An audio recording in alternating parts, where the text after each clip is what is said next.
Hi friends, welcome to Ajee's little world. മലയാളികളുടെ ഏറ്റവും ഇഷ്ടപ്പെട്ട ഒരു വിഭവമാണ് അല്ലേ കപ്പയും മീനും. ഇന്ന് വീട്ടിൽ കപ്പ പുഴുങ്ങിയപ്പോൾ എല്ലാവർക്കും ഒരു ആഗ്രഹം മീൻ കൂട്ടി കഴിക്കണം.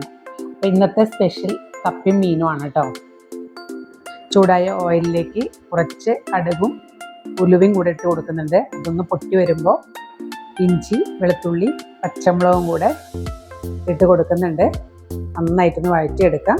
അതിൻ്റെ കൂടെ ഒരു വലിയ ഉള്ളി ചെറുതായി അരിഞ്ഞത് കൂടെ ഇട്ട് കൊടുത്ത് നന്നായിട്ടൊന്ന് വഴറ്റിയെടുക്കുക. പിന്നെ പച്ചമുളകൊന്ന് മാറി പോകുന്ന വരെ ഒന്ന് വഴറ്റണം.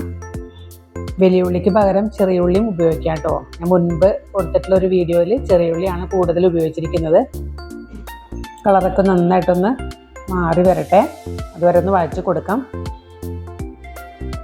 ഈ ഒരു പാകമായി കഴിഞ്ഞാൽ നമുക്കിനി ഇതിലേക്ക് പൊടികളൊക്കെ ചേർത്ത് കൊടുക്കാം. ഞാനിവിടെ 3 ടീസ്പൂൺ കാശ്മീരി ചില്ലി പൗഡറാണ് ഉപയോഗിക്കുന്നത്. 1 ടീസ്പൂൺ മല്ലിപ്പൊടി ഇട്ട് കൊടുക്കുന്നുണ്ട്. 1 ടീസ്പൂൺ തന്നെ മഞ്ഞൾപ്പൊടി ഇട്ട് കൊടുക്കുന്നുണ്ട്. ആവശ്യത്തിന് ഉപ്പും കൂടി ചേർത്ത് നന്നായിട്ടൊന്ന് മിക്സ് ചെയ്തെടുക്കണം. പൊടികളെല്ലാം കരിഞ്ഞു പോവാതെ നോക്കണം. പൊടികളൊക്കെ പാകമായി കഴിഞ്ഞാൽ ഞാനതിലേക്ക് കുടംപുളി ഇട്ട് കൊടുക്കുന്നുണ്ട്.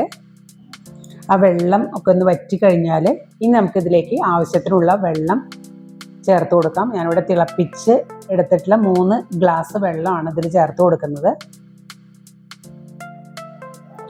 ഇനി എല്ലാം കൂടെ നന്നായിട്ടൊന്ന് ഇളക്കി കൊടുക്കാം. ഇതൊന്ന് തിളച്ച് വരുന്നത് വരെ നമുക്കിത് അടച്ചു വെച്ച് കൊടുക്കാം. നന്നായിട്ട് തിളച്ച് വന്നിട്ടുണ്ട്. ഇനി നമുക്കതിലേക്ക് മീനിട്ട് കൊടുക്കാം. ഇനി ഇതൊന്ന് പാകമായിട്ട് വരട്ടെ. നമ്മൾ വെള്ളം ഒഴിക്കുന്നതിന് പകരം നാളികേരത്തിൻ്റെ പാലൊഴിച്ചും മീൻകറി ഞാൻ ഇടയ്ക്ക് വെക്കാറുണ്ട് കേട്ടോ. അതിൻ്റെ ഒരു വീഡിയോ ഞാൻ പിന്നീട് ഇടാം. മീൻകറി നന്നായിട്ട് കുറുകി വന്നിട്ടുണ്ട്. ഇനി അതിൻ്റെ മുകളിലേക്ക് കുറച്ച് കറിവേപ്പില ഇട്ട് കൊടുക്കാം. കുറച്ച് വെളിച്ചെണ്ണയും കൂടെ ഒഴിച്ചു കൊടുക്കുന്നുണ്ട്. ഉച്ചക്കലത്തെ ചോറിനും വൈകിട്ടത്തെ ചപ്പാത്തിക്കും ഇന്ന് സ്പെഷ്യലായിട്ടുള്ളത് ഈ മീൻകറിയാണ് ഇവിടെ. നിങ്ങളും ഇങ്ങനെയൊക്കെ ചെയ്യുന്നുണ്ടെങ്കിൽ കമൻറ്റ് ചെയ്യൂ കേട്ടോ. വീഡിയോ എല്ലാവർക്കും ഇഷ്ടപ്പെട്ടു എന്ന് വിശ്വസിക്കുന്നു. എല്ലാവരും സബ്സ്ക്രൈബ് ചെയ്യുക. Thank you.